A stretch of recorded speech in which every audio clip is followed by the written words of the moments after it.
शुभ वस्त्राणि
आपको परिचय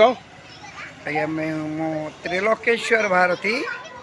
कुंभ मेलार पूर्व संपादक एवं विश्व हिंदू परिषदर केंद्रीय कार्यकर्ता अच्छी एठी आमर भुवनर पवित्र भूमि भूषल ग्राम रे ये निगमानंद सारस्वत आश्रम रे 24तम चतुर्विंशति वार्षिक महोत्सव सम्मेलन अनुष्ठित होता ये मुझे जोग दे कार्यक्रम आपणकर ये निगमानंद ठाकुर को देखी तो हाँ आज्ञा मो आमर कोकिलामुख मठ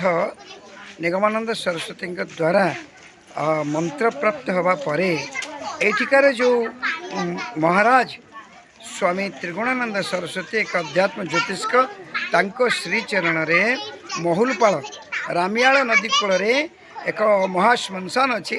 सेठी तांको श्रीचरण रे मो साधना करिवार सौभाग्य लाभ कली और से मंत्रर जो सामर्थ्य अनुसार सिद्धि प्राप्त होता यही महाराज कृपार केन्द्रापड़ा जिलार सहर उपकंठरे एक गुलनगर गाँव गुलनगर नामक एक ग्राम ब्राह्मण बालक छात्र जीवन से साधना आरंभ करते से साधना करी करी साधनारू ही से प्राप्ति कले जे तांकर गुरु होती मनमत गुरु होती स्वामी निगमानंद सरस्वती देव साधना समय रे आकाश रे स्वर्णाक्षर रे से तांको दर्शन करते नाम पर से अन्वेषण करी कोकिला मुखरे आ स्वामी आत्मानंद महाराज सानिध्य आसिले और सेठी से आमर जो कोकिला मुखरे अच्छी आसामंगी सारस्वत मठ तार गुरुकुल आचार्य भाव अवस्थापित थे और आम मठरू एकमात्र ये ब्रह्मचारी जहाँकर एकाथर ही संन्यास नाम प्रदान कर स्वामी त्रिगुणानंद सरस्वती एवं से बहुविध साधना सिद्धहस्त थे 62 खंड आध्यात्मिक पुस्तक रचना करी ओडिशा रे एक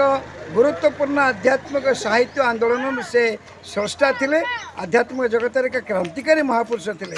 उत्कलर पूरा पल्ली ग्राम नगर सहर रे अनेक सारस्वत संघर से स्रष्टा एवं अनेक आश्रम मध्य से संस्थापक एवं यही केन्द्र स्थल थिला एवं आगामी वर्ष आमर ये निगमानंद सारस्वत सम्मेलन रौप्य जयंती उत्सव अनुष्ठित हम बालेश्वर जिले में आबे चिन्मय सप्ताह श्री श्री त्रिगुणानंद सरस्वती अवस्थान करुले मृण्मय देहरे थिला परी समस्त कार्य से निजे ही संपादन कर इच्छा एवं तांकर दिव्य आदेश उपदेश रे ए सारस्वती संघर समस्त कार्य संपादित होची एवं यहाँ चिन्मय सप्ताह कार्य चली एवं दीर्घ प्रसारी कार्य ये जावत चंद्र दिवाकर ସୂର୍ଯ୍ୟଚନ୍ଦ୍ର ଥିବା ପର୍ଯ୍ୟନ୍ତ ଏ ସାରସ୍ୱତ ସଂଘର କାର୍ଯ୍ୟ ଅହରହ ଅନବରତ ଚାଲୁ ରହିବ।